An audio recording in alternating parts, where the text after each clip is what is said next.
आप एक बार लाइक कर देना एंड जो नए बच्चे आते जा रहे हैं वो डेफिनेटली चैनल को सब्सक्राइब भी कर देना, ठीक है। तो स्टार्ट करेंगे without wasting any time. Limits में देखो, सबसे पहले तो आपकी 7 इनडिटर्मिनेट फॉर्म्स होती है। लिमिट्स चैप्टर में टोटल 7 इनडिटर्मिनेट फॉर्म्स आपको पढ़नी है। अब ये 7 इनडिटर्मिनेट फॉर्म कौन कौन सी होती है? जैसे ये 0/0 है, इन्फिनिटी बाय इन्फिनिटी है, 0 इंटू इन्फिनिटी है। इन सबको क्या बोलते हैं? इन सबको बोलते हैं इनडिटर्मिनेट फॉर्म्स। अब ये इनडिटर्मिनेट फॉर्म्स क्या होता है? इनडिटर्मिनेट फॉर्म मतलब यहां पे हम सीधा सीधा फंक्शन को डिफाइन नहीं कर पाएंगे, बट हाँ फिर भी हम एक अप्रोक्सीमेट वैल्यू निकाल सकते हैं, हम एक limiting value of the function निकाल सकते हैं, ठीक है। नाम से ही आपको समझ में आ रहा है ना, इनडिटर्मिनेट फॉर्म।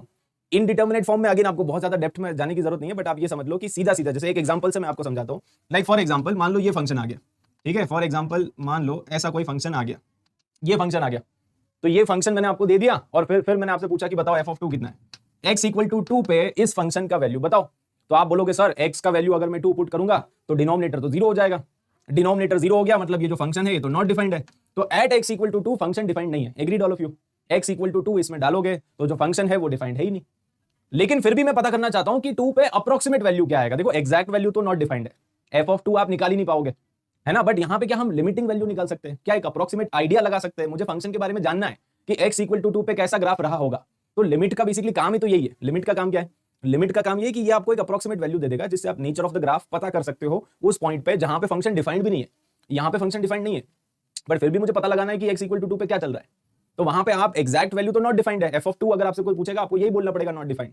लेकिन फिर भी मैं उस पॉइंट पे लिमिट निकाल सकता हूं। x = 2 पे इसका लिमिट आप निकाल सकते हो। लिमिट x टेंडिंग टू 2 ऐसे रिप्रेजेंट करते हैं ना, रिप्रेजेंट ऐसे करते हैं, limit x tending to 2 of this function. इस फंक्शन की लिमिट हमें निकालनी है। कहां पे निकालनी है? x tending to 2। अब देखो ये x जो है वो टेंडिंग टू 2 है। तो जब भी टेंडिंग होता है ना, जिनको कॉन्सेप्ट नहीं पता है मैं फटाफट बता देता हूं। जब भी टेंडिंग होता है, एक होता है x टेंडिंग टू 2 और एक होता है x = 2। इन दोनों में क्या फर्क है?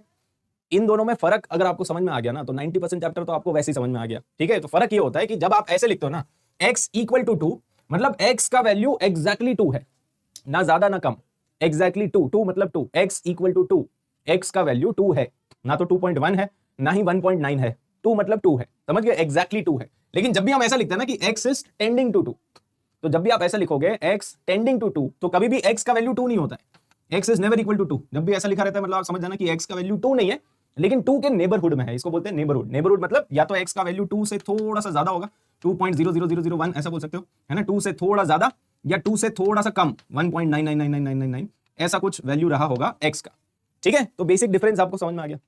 जब भी हम लिखते हैं x = 2 मतलब x का वैल्यू एग्जैक्ट 2 है, ना ज्यादा ना कम। लेकिन जब भी हम ऐसे लिखेंगे ना x is tending to 2, देखो यहाँ पे x = 2 है, आपने x की जगह 2 डाला, तो जैसे आप x की जगह 2 डालोगे तो ये 2 - 2 0 हो जाएगा ना, डिनोमिनेटर 0 हो जाएगा, 2 - 2 0। समझ गया? तो इसीलिए फंक्शन नॉट डिफाइंड है।